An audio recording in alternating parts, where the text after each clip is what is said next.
An award-winning science writer, TEDx speaker. She's been featured in the New York Times and the Joe Rogan Experience. Amy Alkon. It is the medical institutions that are responsible for filling in for the lack of medical education, doctors not being able to read evidence, not being trained in diagnostic reasoning, and not able to assess your risk properly. What are the risks from this treatment? Very important question to ask. Are there safer, less invasive alternatives? Is there arsenic in this? Does it have the amount it says? And this allows me to get the cheapest supplements. Is there a concrete way, whether it's a blood test or some other type of test, that a woman can know whether she needs estrogen or progesterone or both, and how much? This is a great question because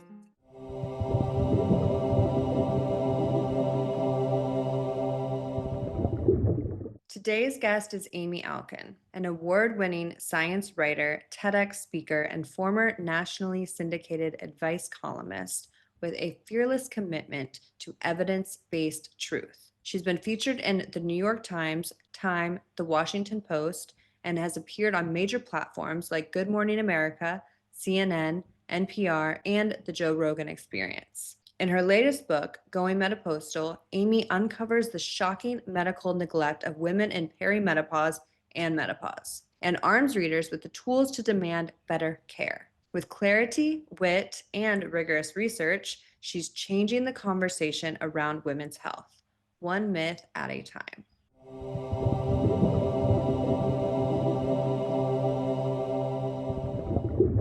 Let's start with the big picture.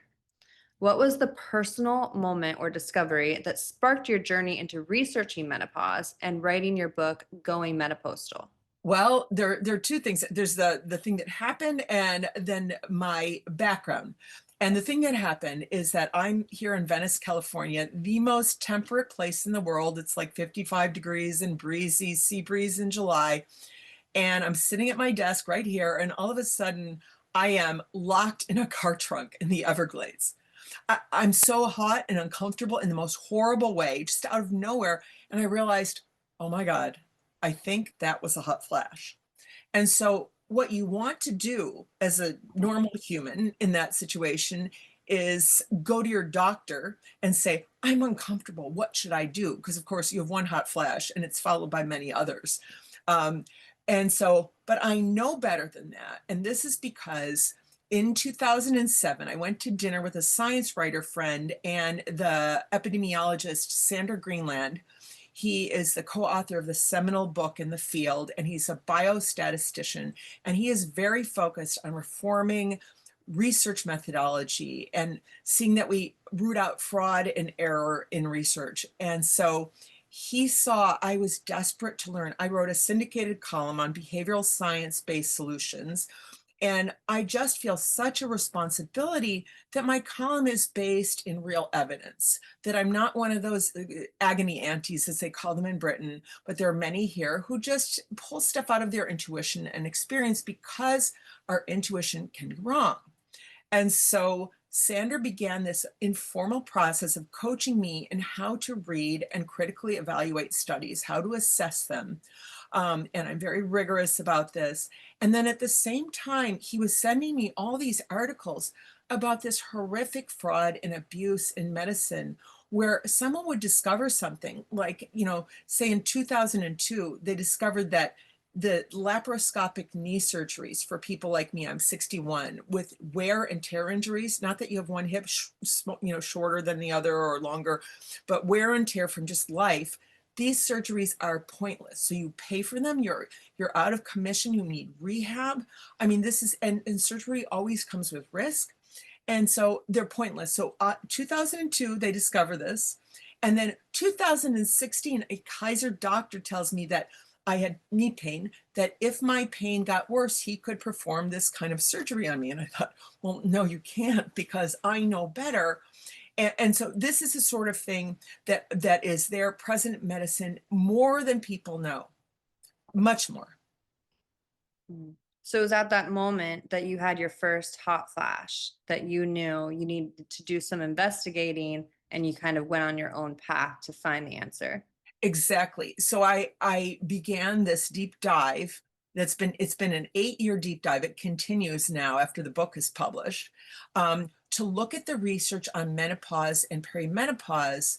And when I started doing this and I saw what the medical practice standards are, these are the standards for care, I was horrified because there is an immense gap between what the research says and then what the practice standards are. And I also discovered something really horrible, which is that most doctors, you go to gynecologists for this, it is inappropriate for primary care doctors to treat you for menopause and perimenopause. They will tell you what you should do and tell you what to take. They do not have any training in this, barring maybe a day in medical school, a couple textbook pages. They have not done clinical rotation with some cranky old doctor kicking their butt when they get things wrong, not learn to diagnose, not learn the whole symptomology. So, but the problem is in gynecology departments, they are all baby doctors. They are maternity specialists and they are reproductive health specialists also. So about fertility, and if you have certain, menstrual problems, they are trained to deal with those, but no training, no expertise in menopause, with there are a few exceptions. So doctors will tell you that they are certified menopause and perimenopause expert. And what this means is that they have gone through the Menopause Society training. This is an online course. They take a little online course and they get certified. This is like, in California, if you break some kind of law driving, or if you're speeding or something, you have to go to traffic school. So this is like traffic school for your vagina and ovaries. This is not the same thing as doing this comprehensive deep dive that I did. And so this is a problem because doctors are not trained to read the research in medical school. They don't know how to read the research. So basically, you're going to someone who has no training or expertise in how to treat you, which means it is against medical ethics. It is a violation of medical ethics for them to treat you, but this is business as usual in gynecology departments. And you can understand from an individual doctor's viewpoint, they start out, they don't want to get their new job and then lose it immediately by storming through the ramparts and saying, I defy you, I will not do this, when everybody else is doing it. So I mean, I think it's wrong, but I understand the human reason people comply with this and who are gynecologists. You write that half the population is getting healthcare based on myth, not evidence. Can we unpack this? And what are the most common myths that are still shaping menopause care today? There are so many. And this is, by the way, the US National Academy of Medicine, it's not just me making this claim. They said that more than half of our medical care is not based in adequate evidence. And so they're not saying rigorous or fantastic or excellent, just adequate. And so in menopause, one of the big myths is that perimenopause, which is the transition time to menopause, is menopause light. And what that means is that doctors believe that your estrogen level is just, it's like you're pouring out sand in an hourglass. This is this sliding down. It's all this decline. And that is not true. Perimenopause is this chaotic time. And again, I think I said this 3 to 10 years leading up to menopause. Menopause is 12 months without a period. That's when you're technically in menopause, when you're 90% likely, 95% to never have another period. And so perimenopause, what happens is actually you have estrogen spiking and diving. And this can create horrible symptoms in many women. I was one of the most symptomatic. There are 15 to 20% of us, I think it's 15%, who have horrible perimenopause. And I can get into what that entails. But because doctors don't know this, there's all of this, the symptoms and um, bad, terrible health effects that go with this, because when your estrogen spikes and dives, you're also having a release of stress hormones. This is very unhealthy. If you have chronic stress hormone release, chronic low-grade inflammation in your body, this causes many of the health harms later in life, especially. And you just don't want inflammation. It's very unhealthy. It's like your body being on fire, low-grade fire. So what also happens, what doctors don't know, this is very important, and this is from the work of Geraldine Pryor. She's an endocrinologist at UBC.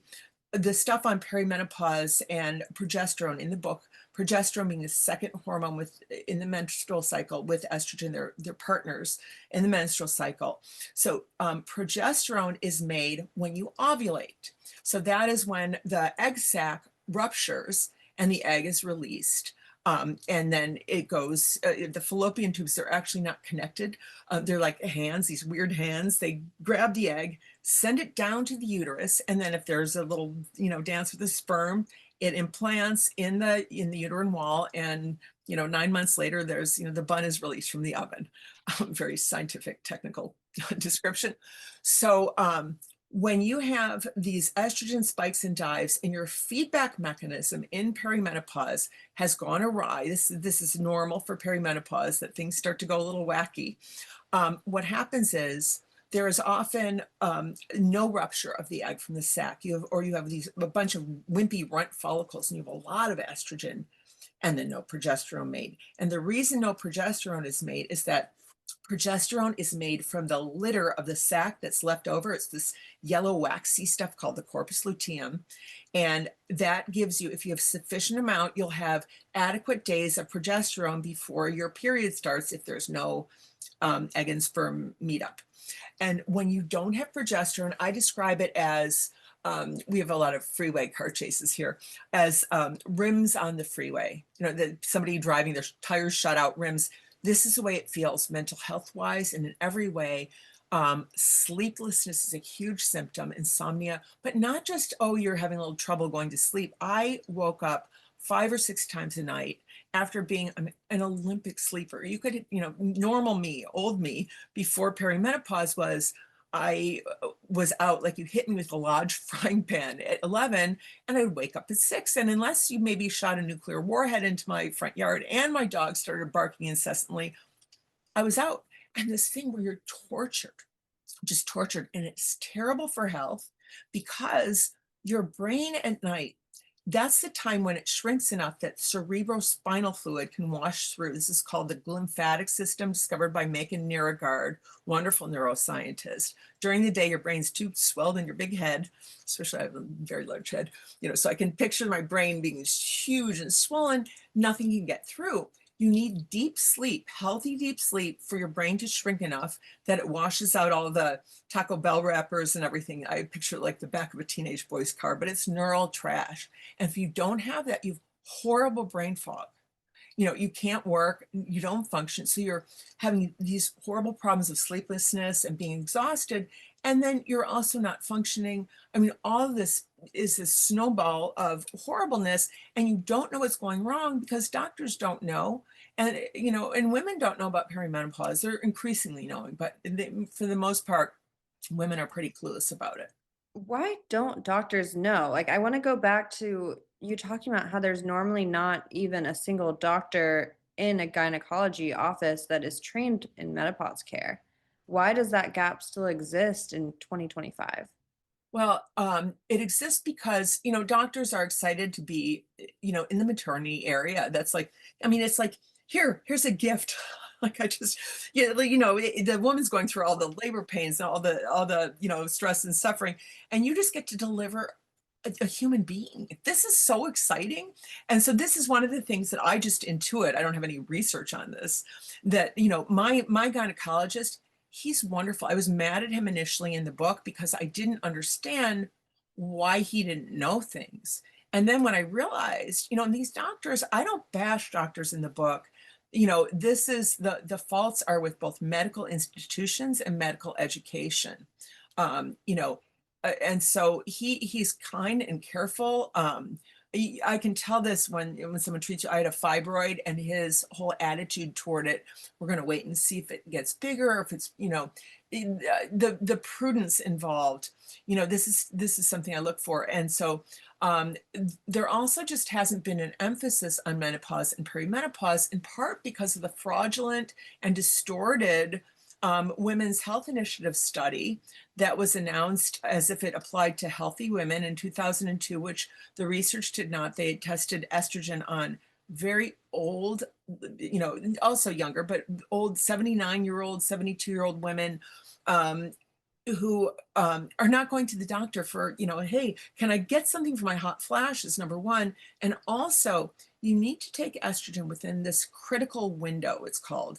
There's this timing hypothesis, which is supported, that you need to take estrogen, initiate it right after menopause as a healthy woman. If you have a bunch of plaque in your arteries and you're sick, this you might not be able to take it, and probably can't if you have a good bit of heart disease that's taken off already. But if you take it as a healthy woman, there's a chance you can take it throughout your lifetime, which is important because you want to have estrogen at 79. It's the most powerful support for bone health. And if you stop it, as the head of Kaiser Gynecology advised me, I had my gynecologist is out, so I had to meet with her. She told me to taper off estrogen at 60. Well, okay, wait. This is from 2002 research, discredited in 2004. And the menopause societies in 2017 and then 2022 both came out with this explicit statement. So if you're not reading the research, you can read their practice bulletin, not very long, very easy to read, that says there's no stopping rule anymore. We treat based on individual health and health risks, and you monitor your patient throughout their time on estrogen to make sure they're safe and everything, and then they can maintain it. And you want to do that both for your bones and for your heart. It protects your cardiovascular system and your brain, and estrogen is in every organ and in the body. And so the idea that there's estrogen deficiency and this is an anti-feminist bad thing, that you calling it a deficiency at menopause, you know, yeah, we're deficient. I mean, my personal experience, I was deficient in estrogen and menopause, and taking it made such a huge difference for me. It's so important because of not just the symptoms, but the protective effects. I needed it for the symptoms, but the protective effects are vital if you can take it. Just to clarify, from your research, you found that women should start supplementing with estrogen once they enter menopause? So this is within, right after menopause, that 12 months without a period.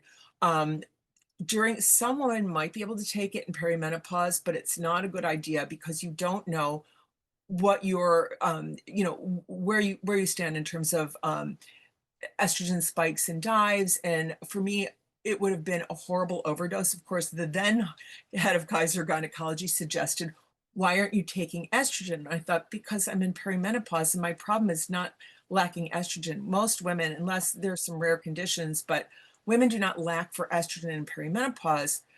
It's progesterone from these anovulatory cycles, which, by the way, in Going Menopostal, I give you a way to measure this yourself with a 999 digital drugstore thermometer.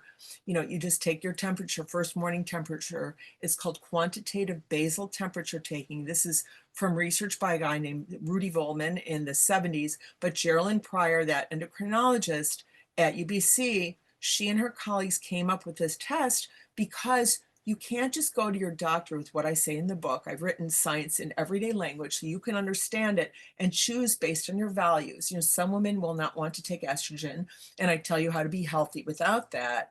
But that you can go to your doctor and say, I'm not making progesterone. Here are the data for this. This is legitimate medical data. You just write it down on a calendar. You don't even need an app or anything. Just every day, your temperature you write down, because your temperature rises if you're making progesterone. It rises a bit during this. It's called the luteal phase of the menstrual cycle. That's the progesterone phase.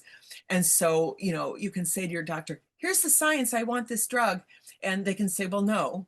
But then if you show them, here are these data, and then also very persuasive is, I'm not sleeping. So wait, you're going to deny me sleep when progesterone helps sleep. And one more important thing I just want to get in here is that the amount of progesterone that is correct to take is 300 milligrams of oral micronized progesterone. Do not use creams off the internet. I understand why women are reticent to go to doctors and want to do that, or they can't afford doctors. There are, like, here we have the Venice Free Clinic.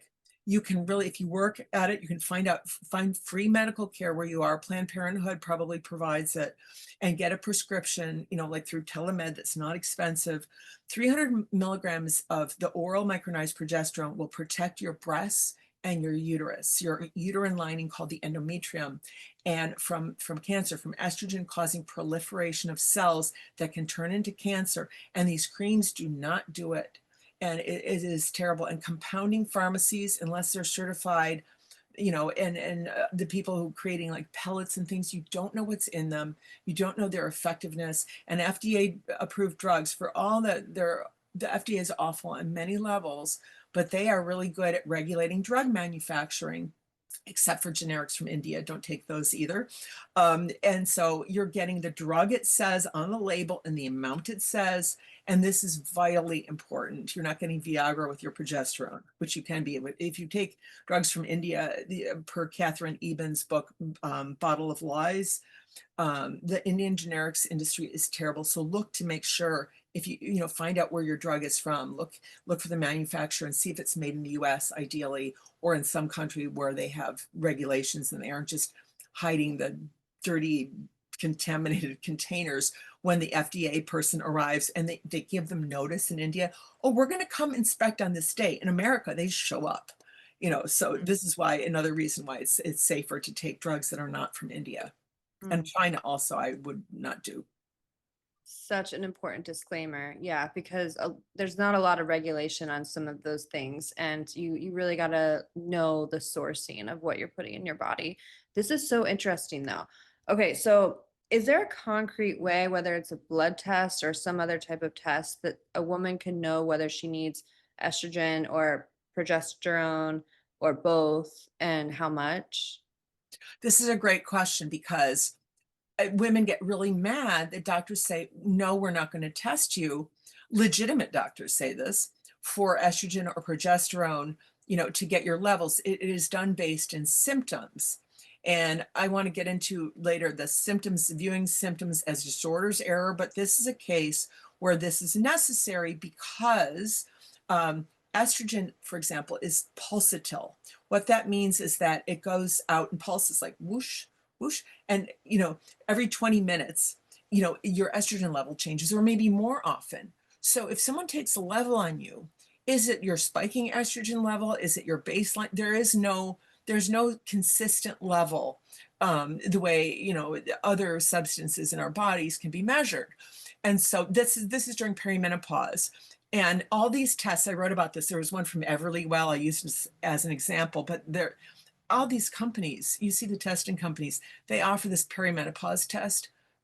Don't waste your money, because none of these things, the follicle stimulating hormone, luteinizing hormone, they don't tell you anything. They're just a snapshot in time of something that changes a lot.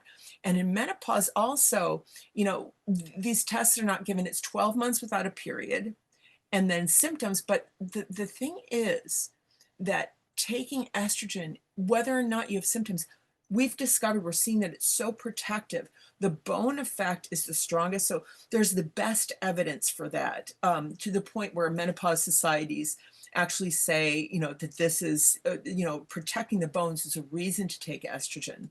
Because doctors look to what are the reasons that I can prescribe this. And the FDA will improve certain, will approve drugs for certain reasons. And so what I look to and I put in the book is, here are the reasons that they will give you drugs. And so this is important. I'm not telling women to lie, but that if you ask for these things, these are legitimate, and otherwise they can deny you. And it's so tempting for them to deny you and practice what's called defensive medicine, where because they don't know, they practice according to their fear of getting sued or having a complaint lodged against them, instead of what is right for you, because they just have no idea. And they can call out down the hall. I call this hearsay-based medicine. Hey, Janet, what do you do for this? This is not evidence-based medicine. It's not individualized care based on an individual patient's health, which is how medicine must be prescribed. And the reason, by the way, for the 300 milligrams of oral micronized progesterone is that we don't know what our metabolism is of drugs unless you have a very expensive test called pharmacogenetics, which is your genes and how drugs are assimilated into your body because of your genetic makeup. I actually got this for free. Somebody likes the work I do, the evidence-based, putting out the information to the public. And so, excuse me, I found out that I am not just a fast metabolizer, but a rapid metabolizer of steroid hormones. This is estrogen, progesterone, testosterone, for example.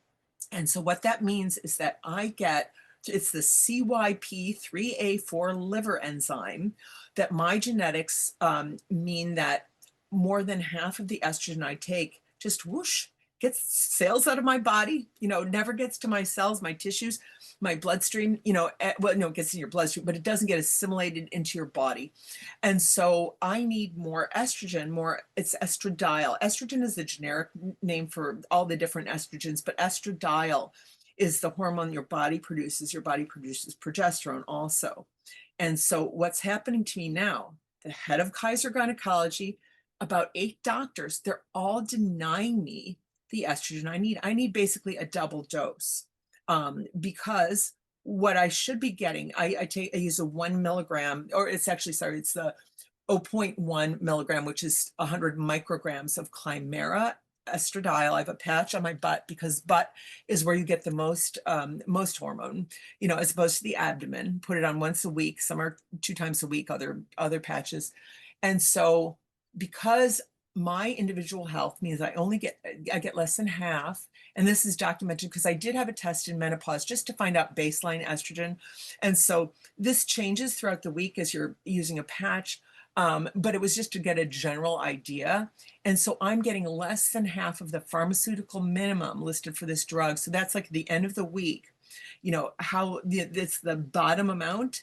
And this was the day after I applied the patch. I shouldn't have gotten the test on that day. I should have done it in the middle of the week, but I had to go somewhere. I had to go out of town. And so I just got the test before I left.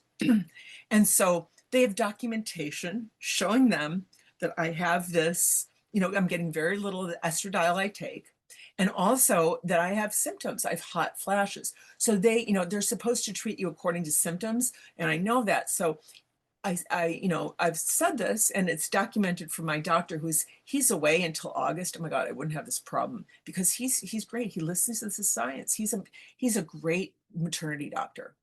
But he's learned about the perimenopause and menopause since I started going to him in like 2016.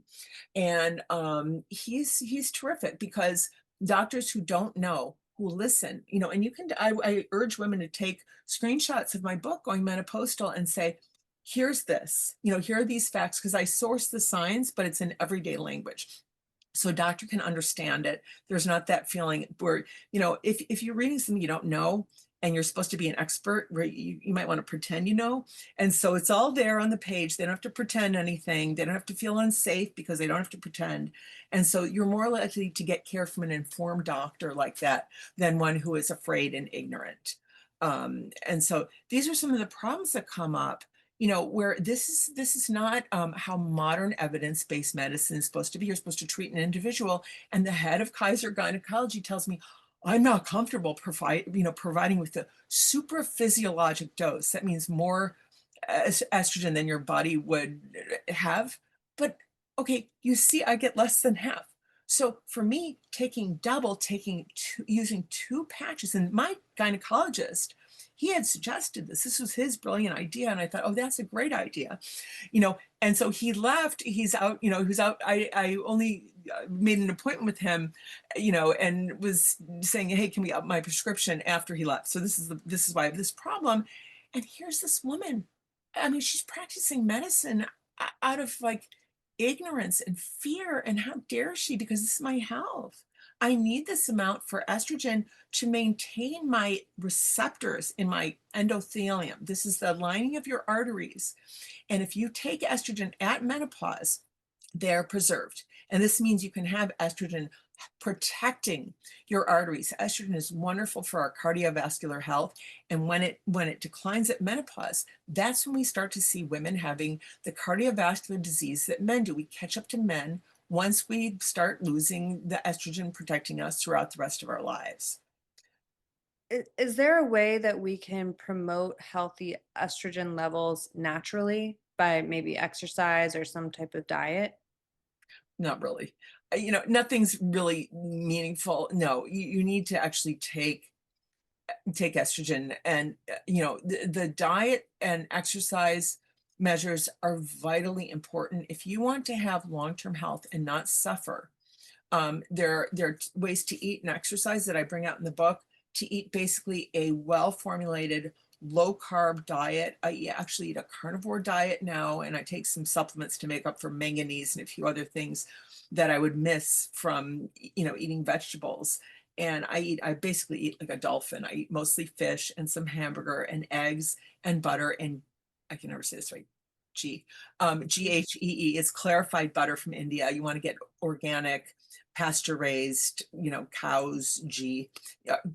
You can get it, on Amazon or all sorts of health food stores. And these are the most healthy forms of fat to eat because you want to keep inflammation down. And so eating this way, I eat herring, mackerel, salmon. Salmon's expensive now. They have some kind of salmon disease. But the herring and mackerel, I make into kind of this like stew with an immersion blender. And then hamburger and beef chuck. What else do I eat? Eggs. And I do all of this. So I cook things I don't cook, I heat basically. Things are all fast, and this is a way to eat that's efficient and powerful, and it's delicious. And I start Okay. eating bacon, these are the things. And then slow speed weight training is really important. These two things are the way to be healthy throughout your lifespan. I can I'm talk more about that if you want.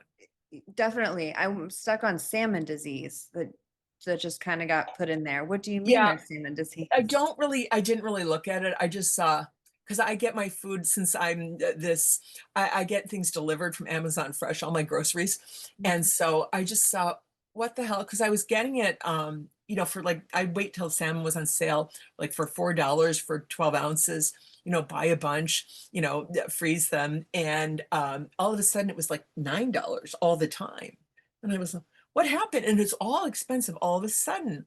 And it was because I just read there's some kind of problem, with salmon. I don't know what it is, but they're not selling the diseased salmon, I would presume, I hope.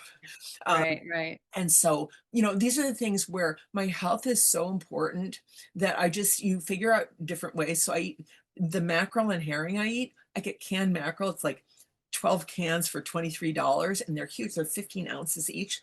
So I dump two of those in a big pitcher, like a couple of the smoked herring tins, pour in broth and some other stuff, and the butter and seasoning, and it's delicious. And I just have these glass containers in my refrigerator. So I pour out this sort of thick fish stuff that's really good. I put in curry, ginger, Old Bay, pepper, and salt. And I only put those things in because they were there in my kitchen, and I thought, like, why the hell not? And they're delicious. And it's a myth that salt raises blood pressure in healthy people. It is insulin resistance, eating sugar and flour, starchy foods, that causes the insulin rise when our blood sugar rises, because insulin has to come out and stomp it down. That's a very unscientific way of describing it, but this is what leads to high blood pressure. Not eating salt. There's some people who are salt sensitive or have genetic diseases. That's different for them, but for the most part, no. And you need to correct your blood sugar and your inflammation and insulin response, through eating low carb. And whether you can do that as a vegetarian, it's harder. And eat adequate protein, vitally important, more than the government says you need. They say you need zero point 0.8 grams of protein per kilogram of body weight. They're gram to kilogram converters to pound converters. And you actually need much more, at least 1.2 grams of protein per kilogram of body weight. And if you do not have that, your bones, you will not have healthy, strong bones. And this is what's necessary to have to have your bones be healthy and strong, to have the calcium you take in, and you don't need 1,500 milligrams. This is a big supplement lying to us. You know, it's looking like you need maybe 500 milligrams of calcium a day. You do not want to take those calcium tablets. They can cause heart attacks, taking that much calcium at once. And this is incoherently scientific. You don't just, it's not like a hose, like you eat the calcium and oh, let's spray it out into your bones. Doesn't work that way. You know, it's from protein, and then the vitamins that are and supplements that are essential, if you, because we don't have magnesium in our water. Magnesium, vitamin K, and vitamin D, they work synergistically, they work together. And so these supplements or vitamins, and then you're eating adequate protein, these are the things that help you foster healthy bones, along with weightlifting, because you need to put stress on your bones. You need to tell them they're needed. And if you don't, if you do what Kaiser says, my health provider, oh, walk for healthy bones. Okay, if you're not carrying an elephant, you're not doing anything for your bones, because you're just moving, and moving is important. You don't want to be sedentary. Every day you're sedentary, your body is inflamed. You know, not like on fire, but you know, you have inflammation in your body, which is unhealthy. So as a person who sits in a chair all day, what I do in the morning, I run for 10 minutes on my porch, because I need to make up for being sedentary. And then throughout my day, I'll run for a minute or something, just jog in place in my house. And if you're in an office, you can close your door. Hopefully you don't have a big window, so you're not like your boobs bouncing, you know. And this is really, really important for you to have energy and have health, and have healthy mitochondria, which power our body. They're vitally important for health throughout our lives. So all of these things, it's not very complicated to be healthy. These lifting, slow speed weight training, and Drew Bay, he's there in Florida where you are. He is the best person on this, Baye. He's the only non-scientist I quote in the book. He's evidence-based. You can look at his videos. And he has the subscription list, which I think is worthwhile, but I'm not paid or anything. I'm just saying this because he's very good.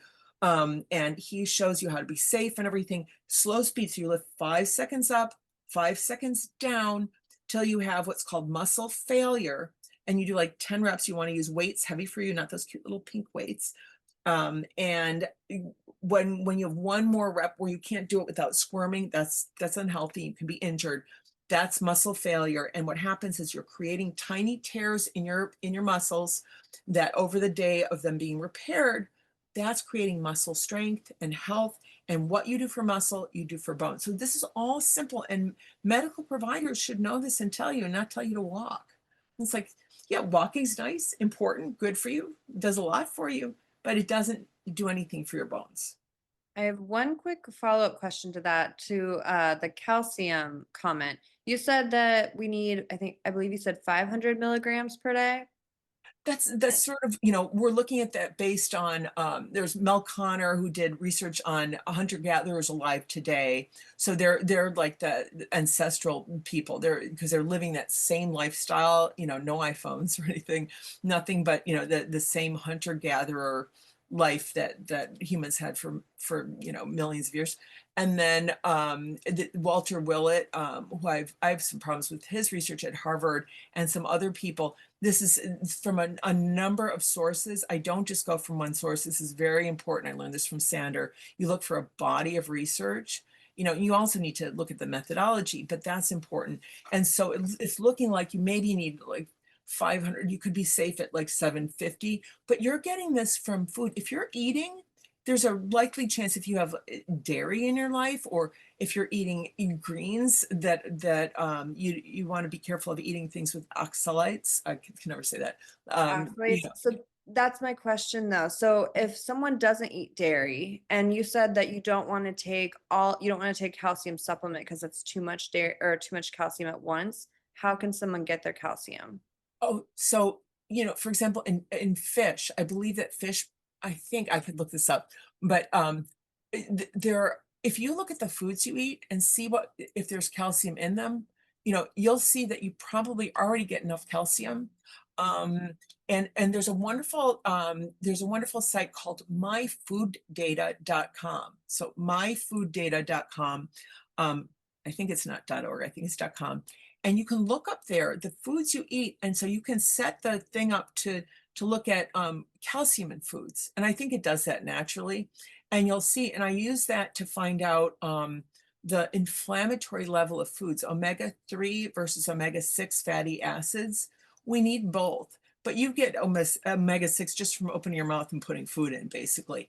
And so you want to get more kind of a 1-to-1 ratio. And so I changed what I ate. I used to eat sardines. Oh my God, the omega-6 level. Omega-3 is very healthy. Omega-6, and you don't want to take omega-3. This idea of taking fish oil, it's really important to eat fish instead. Fish oil can be rancid, but you just want to balance it. You don't need to, load up on, with these capsules. Just eat enough fish. You can't eat fish, then you need to do these other measures of maybe taking an omega-3 supplement. But sorry, what was your question on this? It was, the calcium thing, how to get enough. So you probably are already getting enough in your diet, and just look at that. And if you're not, the same thing with protein. The reason I started eating herring, which is actually quite good, the smoked kind, I was surprised, is that I needed to have high protein foods. It has like 18 milligrams, I think, of protein per like this little 3.5 ounce tin. Same thing for mackerel, and mackerel less, but these are ways to get adequate protein. Also, I take Great Lakes Collagen, and the reason I take that brand, I'm not selling that brand, I use Consumer Lab because the supplements area is the wild, wild west. This is a membership site. I think it's maybe $50 a year. And again, I don't get any kickbacks from any of these people, but I use that because they test to see, they send out to independent labs to see, is there arsenic in this? Does it have the amount it says? And this allows me to get the cheapest supplements that are also good for me. And then I know also when I have to spend a little money to get this type of, this form of a supplement. This is some of the stuff that's important to know, because otherwise you're just, you're going on doctors' medical hearsay. It's like they had old wives' tales passed down about what you should do. And this is really terrible. And again, that's, even though I would be a nerd who reads into the night, I'm a scientific mole rat. People have families, they want to go home. Doctors at Kaiser, they treat patients every 20 minutes. They have medical record keeping requirements. I often get emails from doctors at 7 o'clock at night, or even later. And I feel bad for them because I know they can't finish their work during the day, their family's waiting. And so it is the medical institutions that are responsible for filling in for the lack of medical education, doctors not being able to read evidence, not being trained in diagnostic reasoning, and not able to assess your risk properly. What's my risk of breast cancer? Most doctors cannot give you an accurate answer, and it's terrible. So they need to have, experts bringing in, for example, if you're a doctor doing eye transplants, you're going to prescribe steroids. That's a whole other area that you need to know: immunology, inflammation, cognitive neuroscience, and you're sticking an X-Acto in somebody's eye, basically. We want you to be really focused on that. And then there should be experts in that area advising all the cornea surgeons on what to prescribe so they don't harm patients with, I love this, Kaiser, all the drugs they prescribe for the antibiotics and the steroids, they all have back preservatives. They're about to ban these in Europe. These are preservatives that begin destroying the corneal epithelium, the tissue in the cornea, in a matter of days for patients with serious eye surgeries. And I had one of these surgeries. I have a genetic disease called Fuchs, I'm going to say it properly instead of the profane way, Fuchs dystrophy. I got it from my mom. Thanks, Mom. And the doctors, I had my doctor switch me from the antibiotic that had back preservatives to the one that doesn't, moxifloxacin. And it's the same, it's generic, it's cheap as the other one, and it provides broader spectrum protection. But she doesn't know this. She doesn't read that science. And most doctors, again, don't know how. They're not trained to read science. She had done research in college, so she knows, but she's busy doing her elite specialty.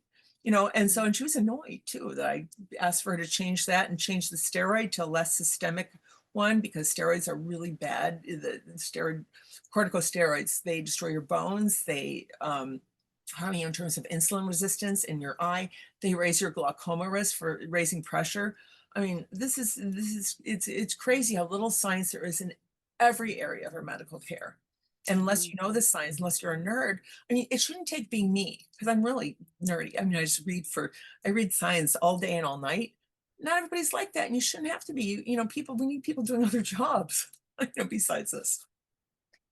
Before we hit record, you shared that you have 6 questions that you recommend women ask their doctor. Would you mind sharing what those are? Do. And I want to say this one other thing, which is that as women, we are high in a personality trait called agreeableness. This is nice. We're empathetic, we care about other people, but it also makes us prone to be people pleasers and to not stand up for ourselves when there's, sort of a conflict situation. And so for your health, in standing up to a doctor and saying, what is this, why are you doing this? It's going to be uncomfortable. And so what I ask people to do is, if that's just nebulous, oh, that's uncomfortable. If you think about that, okay, so wait a second. It's going to be like a minute of you feeling, maybe a minute, maybe 30 seconds of you feeling uncomfortable asking this, but you're doing something awesome. You're being, you're standing up for your health. That's really cool. So can you bear that cost of the minute of discomfort to be brave and to stand up for your health? And if you ask it that way, people can. So I wanted to put that out there. So the 6 questions to ask your doctor before agreeing to treatment. Can you lay out your reasoning behind your diagnosis and the treatment you're recommending? That's number one. These are in my book, Going Menopostal. Could there be other conditions that are causing my symptoms? What are the risks from this treatment? Very important question to ask. Are there safer, less invasive alternatives? What can I expect during the treatment and what sort of recovery? And then, very important, do I need to do this now? Or could I wait or go without treatment? And of course, that the follow-up question is, what will happen if I do any of these things? And if your doctor cannot answer these questions, there's a good chance they just pulled a diagnosis off the wall leaflet or something, or off the practice standards, and that they didn't properly look to see whether you have this. And I mentioned before the viewing symptoms as disorders error. This means that they look at you and you have a symptom and they just treat that. This is why doctors give antidepressants to women with hot flashes. This is terrible. They have all these effects that are, like they're hard to taper off of. These are mental health drugs, and they do decrease hot flashes, not as powerfully as estrogen, but they don't they don't protect your uterine lining. They don't protect your breasts, like progesterone, which helps the cells in there specialize, not be generic cells that can run wild, but turn into breast cells. So they've got a job to do. They can't just turn into cancer. These are Mhm. very important. And by just treating your symptoms like that, a doctor is leaving you at terrible risk. And so that's why these questions are very important. You want to know if they know. And then, if you don't, you need to find another doctor. And this is expensive for some of us, Yeah. but it is your health. And it's the thing that I would spend. I mean, I buy like the hamburger that's the next best thing to dog food, but I will spend on my health. That's the one thing I'll invest in. Those are fantastic questions. Yeah, I highly recommend writing those down and taking note. I And do I have want to say also, just because I'm all about practical science, science made practical, that women can, this is my book. It's in the Kindle book in the Nook. You can screenshot that, print it out, put it on your phone, and read those at your doctor. mhm, And do that with other stuff, so you have it there with you and you can show them, "Oh, here's my phone," because those are vital, vital questions, and it's too easy to not remember them when you're there. yeah, really great. I have 2 final questions for you, but before I ask them, where can the listeners go to get your book, to learn more? So my book is it's there links to indie bookstores and the big bookstores, and also very important, the audiobook. Not everybody's a reader. I used to produce commercials. I cast Carrington McDuffie, this great singer and voice artist. My audiobooks are so good. She's wonderful. So I recommend those. And this is at amyalkon.net, not .com, amyalkon.net. You can also just go to Amazon or Barnes and Noble or hopefully bookstores near you. And then I will have a Substack newsletter, free newsletter, by the end of June. And you can subscribe at subscribers with an S at amyalkon.net. And there also, you can download a free chapter of the book on amyalkon.net. You can also follow me on Twitter and other social media. where I post stuff on various topics sometimes, but also on menopause and health mostly. So thank you for asking that. Wonderful. And we'll have that in the description, of course. Great. Your first question is, what is your number one health tip? So that could be mindset, diet and nutrition, emotional, spiritual, just the number one tip that you would like everyone to know. Well, because you can't have any of the rest of the stuff, I talk about choosing resilience, for example, in the book. But you cannot have any of that if you're suffering. The two tips are to eat a well-formulated, low-carb, high-fat diet, depending, the fat depends for different people, and get sufficient protein, and then to do this slow-speed weight training, where I do like 10 reps a day with weights heavy for me to muscle failure. So you're not taking a whole hour out of your life and going to the gym. Doing those two things will make you substantially healthier than really anything else. And you need to start in perimenopause and not wait till you're falling apart. You start right now. If you're a woman in your 20s, start today and make this your lifestyle, where it's something you don't not do each day. So Mhm. those are the two top tips for me. Great tips. Okay, your last question. You get to choose a number 1 through 100, and that will correlate to your question. 62, Why 62? because I'm 61 and I thought it would be boring to choose 77, which everyone probably chooses. 62. How do you make sense of difficult experiences?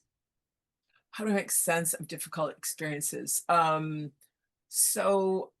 use reason to solve all of my problems. My One of my mentors in life was Dr. Albert Ellis. His book, A Guide to Rational Living. He was a co-founder of cognitive behavioral therapy with Aaron Beck, but I think his type is the most effective. So I apply reason, to not have irrational expectations that would make me unhappy, to understand failure. So for example, say, oh my God, that was the worst, most horrible thing. Okay, that would be like if you were eaten by a pterodactyl in your front yard, while alive.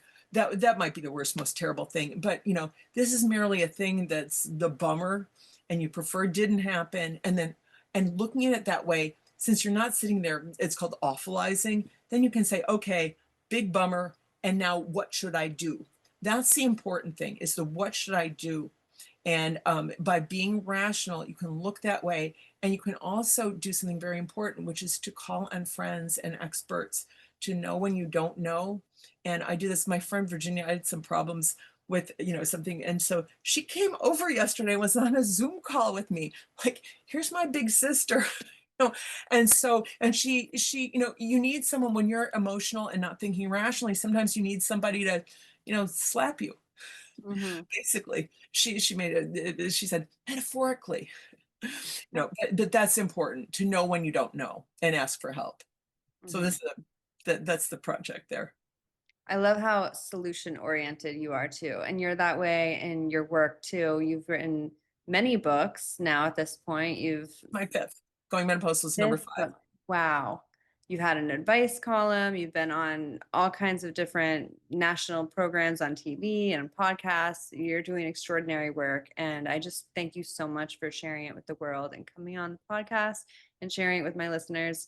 So I really appreciate you, Amy. And thank you so much for being a guest. Thank you.